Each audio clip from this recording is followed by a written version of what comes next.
our teacher, for a few words. A very good afternoon to one and all. It's indeed a great pleasure and I would say privilege for us that we have amidst us Mrs. Rupa Srinivasan, who's the subject matter expert in communication, the person for the day, and she will be speaking on the topic, the art of communicating wisely. We all understand how communication plays a big role in our lives. When we say communication is power, I think there's a lot of truth in this statement. You know, it really helps us in understanding the world around us, you know, shaping the world around us, and also the way the world reacts to us is based on how we communicate. And as they say, you know, we need to use this skill very effectively and impactfully. So when they say, you know, wise men speak and communicate because they have something to say. They have something to say, something meaningful, something valuable, something which is going to, you know, add more meaning to our lives. While the fools, they communicate because they have to say something. They communicate because they have to say something. So a man of few words, a person who is known to speak well, a man who can communicate well on any occasion will always be looked up to by everyone. And I think ma'am is going to be giving us lots of interesting tips and guidelines on how we can do this effectively and how we can improve our communicative competence. Because the way we communicate in any forum, you know, and anywhere in our lives, be it our personal communication, personal relationships, or be it social communication, dealing with friends and acquaintances, and also whether we are communicating in the professional setup, it's sure to impact the quality of your life everywhere. So if you are a good communicator, it's definitely going to change the way people perceive you, the way people you know, look up to you, and you will come to enjoy a lot of prestige, you know, and a lot of value on account of being a good communicator. I'm sure you'll agree with me on this. Yes? So, without any further ado, I'll hand over the stage to ma'am. We'll all benefit from her insightful, you know, ideas and words. And I welcome you on the stage, ma'am. Certainly, you know, it is a skill which can be learned. You know, these are all transferable skills. You can always learn how to communicate. It's not something that you're born with. It's not something that, you know, it's a born talent that you are a good communicator or you are a bad communicator. No, there's no such thing as that. You know, you have to be able to learn it, and I think you all are in the right hands today. And this 1 hour of interaction with ma'am will definitely go a long way in helping you communicate in a much better way. So my best wishes, and I hope this session is a very fruitful one for each one of you present here today. I must applaud the efforts of the student members of the finishing school headed by Sarthak. Very well done for all the efforts you people have put. I think we should put our hands together for the efforts put there. Okay, over to you, ma'am. Thank you very much. I don't mind. So instead of saying good morning, I'll begin with the word happy morning. Now you all must be wondering, in what way am I so untraditional? When we utter the word happy morning, many things emerge in our mind.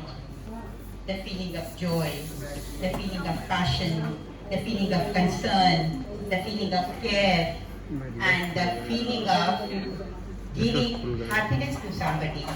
Not that you will be the cause, because happiness is contagious.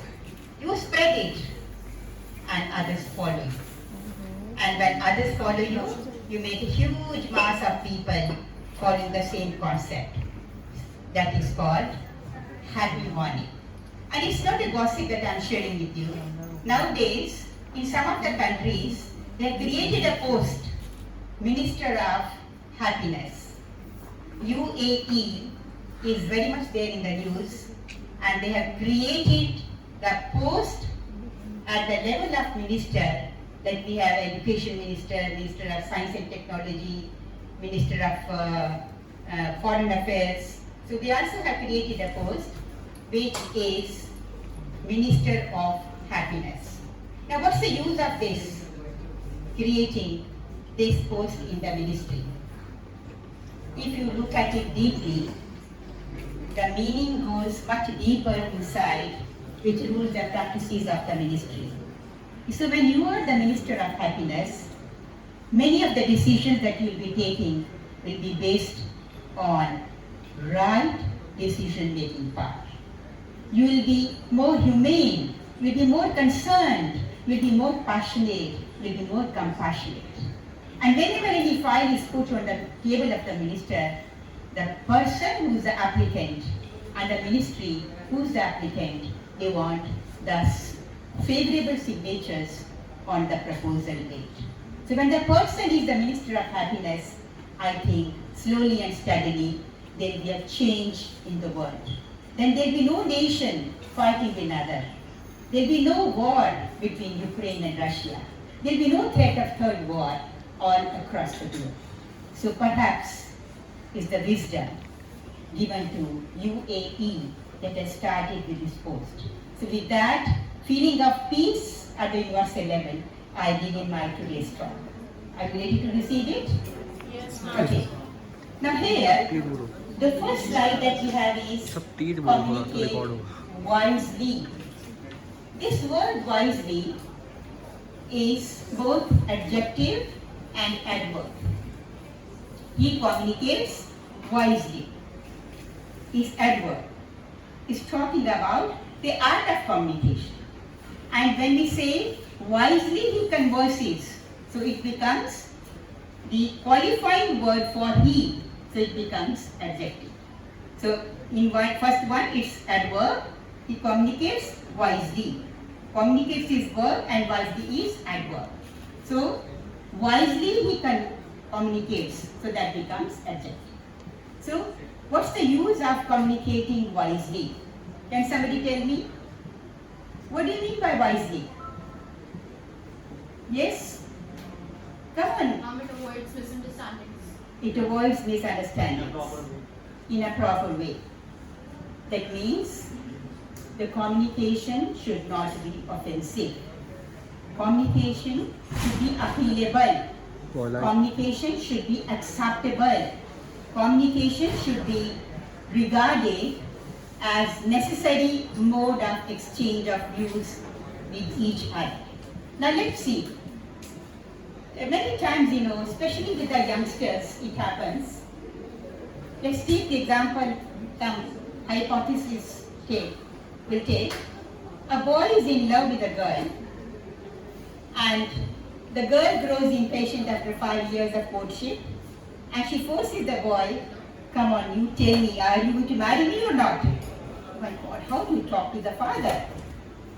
Then finally he says, chal yaar, विवाह तो कराना ही है, आज नहीं तो कल, आज मैं अपने पापा ने जरूर गल करांगा. He goes to his father and he says, Father, I want to marry a girl. What will be the response of the father? Okay, that kind of thing. How dare you? Am I right? So why that reaction? So is it a wise communication? And then what's the final result? They abandon the relationship. Girl goes her way and the boy goes his way like a Majnun. He loses his interest in studies. He forgets to be present in the class. Even if he is physically present, he is mentally out of focus. So one should communicate wisely. Another example I'll give you, which we shared the other day. A person is in habit of smoking.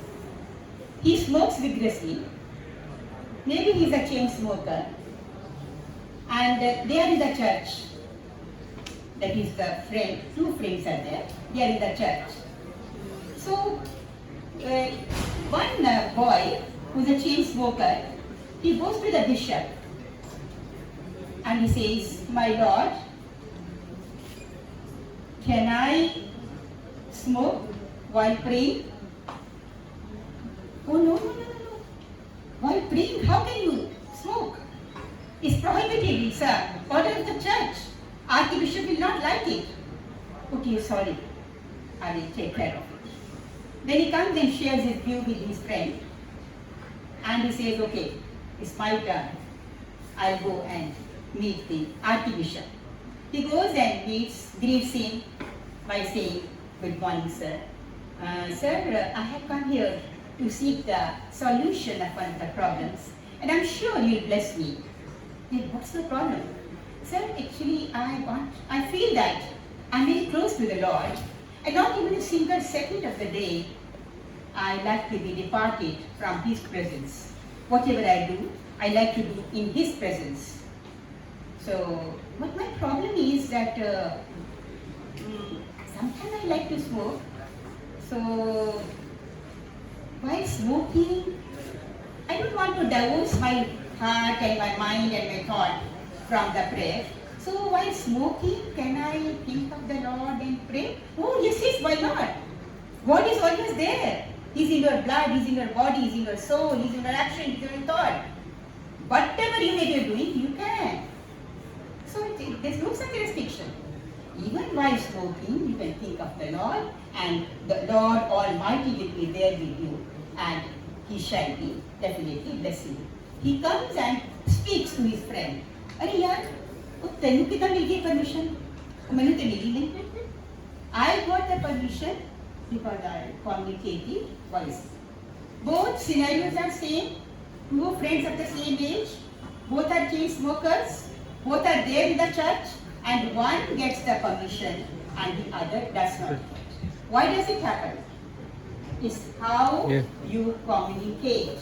So communication is very, very important. Let's have a look at the next slide. 90% of the communication is preparing the mind of the other. 90% of the communication is preparing the mind of others. How to prepare the mind? I'll just give you an example. Come on. Gather the clues from there. How to prepare the mind? Yes. When you go to your boss to ask something, start with, "Oh, sorry, have I disturbed you?" Okay. In that case, your boss will think, "Oh, no, this employee wants my attention. I must listen to them." So then your boss is likely to say yes to another question you throw their way. So you give them the illusion of choice. Another point is you give them the illusion of choice. Instead of saying, "Should I take your violin on Wednesday?" you ask them. The teacher says, "Should I?" They'll be like, "Sir, we cannot prepare till Wednesday." But if the teacher says, "Should I take your violin on Tuesday or Wednesday?" the students will be like, "Okay, we get one day extra. We should go for Wednesday." Exactly. So I think he needs a.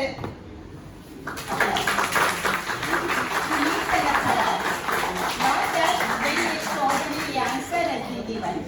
This is the usual, traditional, functional answer which the boss is given or the faculty is gave, and this is the scenario where normally in the classroom this happens. But the thing is, please, I want silence at the back.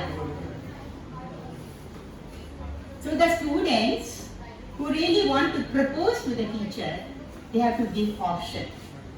And they have to be very sincere in their approach, and they have to state the fact file. So when you communicate wisely, you need to do your homework. The reason should be valid, your option should be given, and necessary portfolio is that you need to give respect to the person you are talking to. Instead of saying, "Ma'am, कोई भी तैयार नहीं है, कुछ वालों कोई exam नहीं होना चाहिए, मैम आप प्लीज एग्री कर लो." And this kind of body language, what do you think? Is your teacher a friend of yours? Though professionally we are all friends together, but then etiquette, ethics, professionalism has to be maintained. Even this kind of behavior your parents will also not like. As it happened, that the child had proposed about his marriage with a particular girl, and they wanted that proposal to be accepted by the father, and the father outright